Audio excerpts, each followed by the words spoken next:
I think this CD-ROM's been a fantastic resource in that it's enabled me to deliver the PSHE aspect of our curriculum, and it's been really interactive, it's been great fun, it's been a change from some of the more sort of heavier subjects that we do in school, and the fact that it's got games and quizzes incorporated into it has made it really accessible for the children.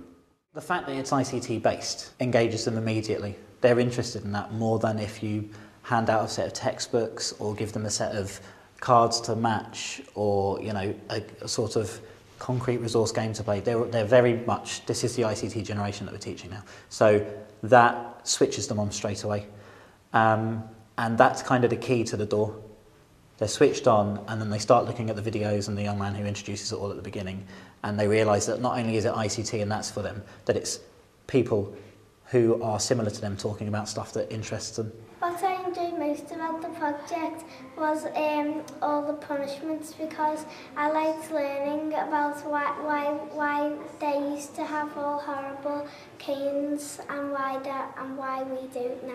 I enjoyed the games, all the games where we had to dress like the teddy boys up to see what kind of fashion they had in those days. I like the change from fashions because over the years I've noticed how the fashions have changed. I enjoyed doing listening to the music, because it was sort of like a different styles of music that I haven't really heard before. I also like the music because I like singing along to them, because they were like really good songs, that even the old ones, because my mum sings them. Their heritage, I think a lot of the children, it isn't really something in their consciousness.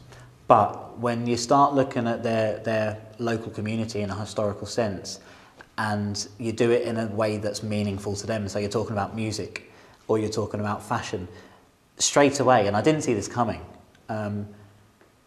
they started making links with people that they know. Oh yeah, my dad's got some of them in his cupboard, or my mum's got some of them. Oh, my dad listens to music, can't stand it. Or my mum likes that song. My mum likes that singer, and I quite like that. And it brought their heritage to life for them. So instead of looking at sort of a book or even a video that was about people in their area some time ago, this made it relevant to them, and it made them realise that the history of their local area informed what was going on in their communities now, and that made it relevant and exciting for them. Our children responded really well to the fact that it's a local project, because they'd heard lots of the names that had been mentioned in the CD-ROM, and it made it a lot more relevant to them.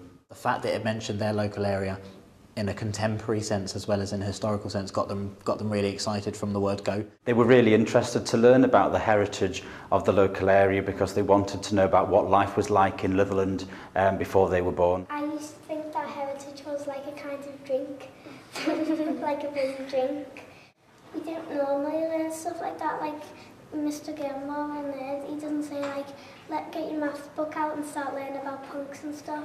It's like really, really different. So it's a really good lesson. I like it. The games that work really well on the CD-ROM were the toy timeline game and the changing fashions game.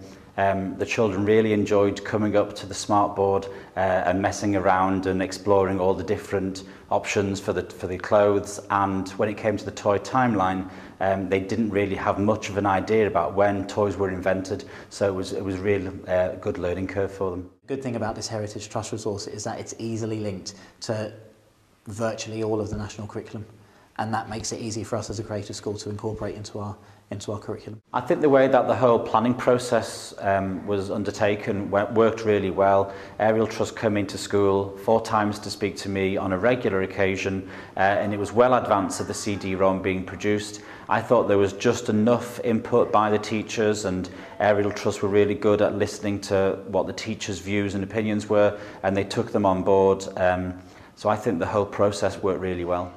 I really do think it's a relevant resource that the children really gets them excited about history and their local area and their local history and how that informs society around them now. And I would be keen to get involved in future projects with the Ariel Trust.